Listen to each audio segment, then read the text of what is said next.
Good morning, y'all. It's Thursday, July 24th, 2025, and this is your daily collective tarot and oracle reading on Jade Emerald Green. Leo recognizes Leo. The sun and the new moon are in the same sign, so they are basically conjunct at this point.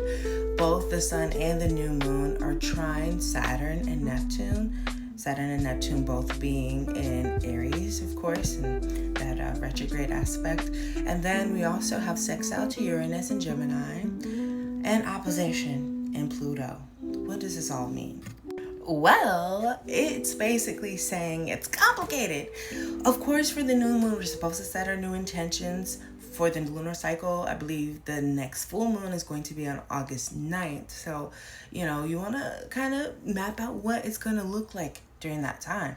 What do you want to see come out of your life? What are your goals? All right. But even setting with these intentions, it's going to be a challenge, right? It's going to give, why is this thing that I'm trying to, push forward on being met with resistance? And so let's not discount, even though it's the only, opposing aspect that we're experiencing right now, this new moon and Pluto with the sun and Pluto, and, in opposition to each other. Don't discount Pluto. And sometimes we need to see what resistance is coming about in our lives so that we know how we can redirect where we really want to go. How do we overcome it?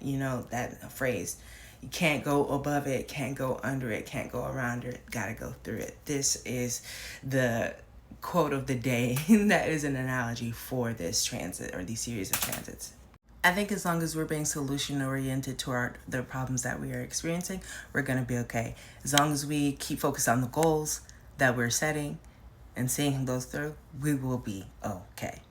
And we're going to have to get out of our heads today, because if you recall the forecast during the weekly tarot and oracle reading breakdown, landed on July 20th, you would know we got the Nine of Swords today. Okay? Nine of Swords represents, nine, completion within the self. Swords represents our mind, our air signs, Gemini, Libra, Aquarius. This could be very well the new moon opposite Pluto aspect that we're experiencing, the sun opposite Pluto aspect we're experiencing as well, because certain things happen, or we think they're going to happen. We suspect things are going to happen, but it's really all in our head. You get what I'm saying? It's all in our head. Not all in our head, but what we think about as the severity to, like our reaction to it can actually be more serious. Even for like challenging situations, our internal thoughts before we sort them out can be basically more severe than what the situation calls for. You get what I'm saying? This has come up a lot, but I am going to break down this imagery because I think it's important as we connect it to our oracle pool for today. We have, in this iteration of the Nine of Swords, we have a person laying in bed, hand in their head. It seems like they just woke up from like a nightmare or something. And on the background and of the wall, they have a picture. This picture is symbolizing the Five of Swords. The Five of Swords in this deck, it looks like that. And Five of Swords traditionally represents a situation where somebody or some people are trying to win at all costs. Choosing peace over conflict. Knowing when to choose your battles, things of that nature. It's a card of challenge. So this person's thinking about that challenge. It may have came up in their nightmares, but what we have to remember about the Nine of Swords is that they're not touching the person. They haven't come to stab anybody. They're just hanging on the wall looking pretty. So unless you're actually being fucking stabbed, there's still hope yet. And maybe if we think about the Ten of Swords and what that means, hey, there's the release to be had. So this Nine of Swords is what can you do to ease your sense of unease? Like what can you do to ease what you perceive to be the conflict in your life? Like, how can you make it better? What can you do now? Even if you don't necessarily have the solution fully yet, what steps can you take to say, I am okay, I am safe, I am guarded? This is just in my head, right now.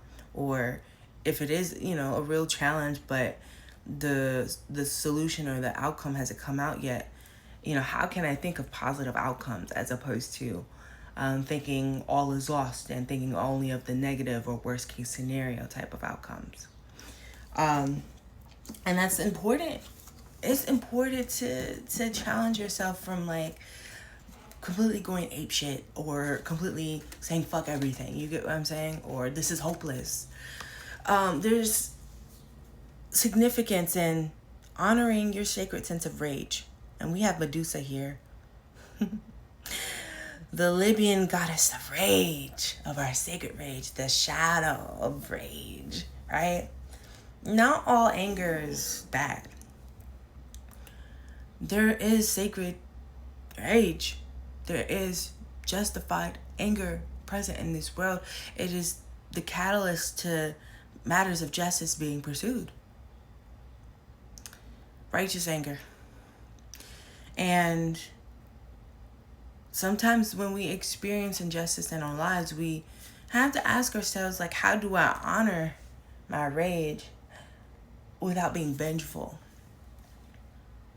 without being spiteful, without becoming jaded, essentially?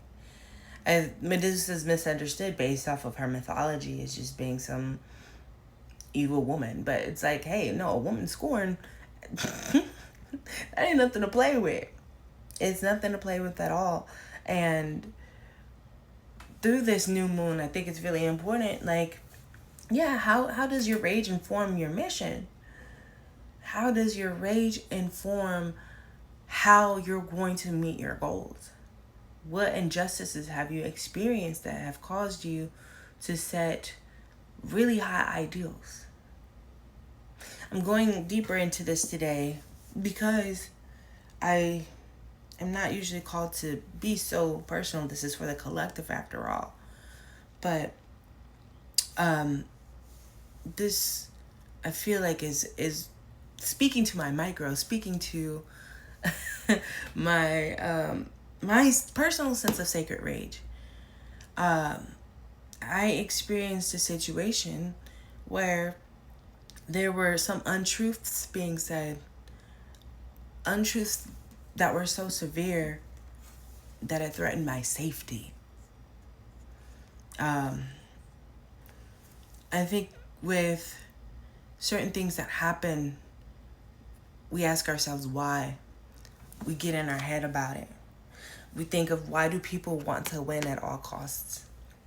Why do people want to engage in behavior that is just not okay? Why won't truth prevail? All these things, right? What I had to recognize is that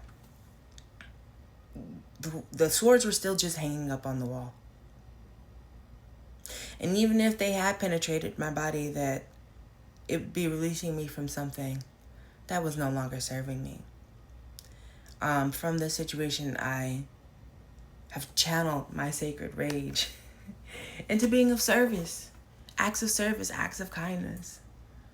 And having to learn to not let the situation make me become jaded about life and about humanity and, my place in the world. I have a mission, I have a purpose, and through that situation, I've been even more connected to that. So don't let the world get you down, but let the sacred rage be a fire under you this new moon cycle so that you are bringing the best gifts into fruition. Alrighty, y'all. Well, I had these full 10 minutes. I am very thankful that you are watching this. Please enjoy your day, and I'll catch you on the next one. Ciao.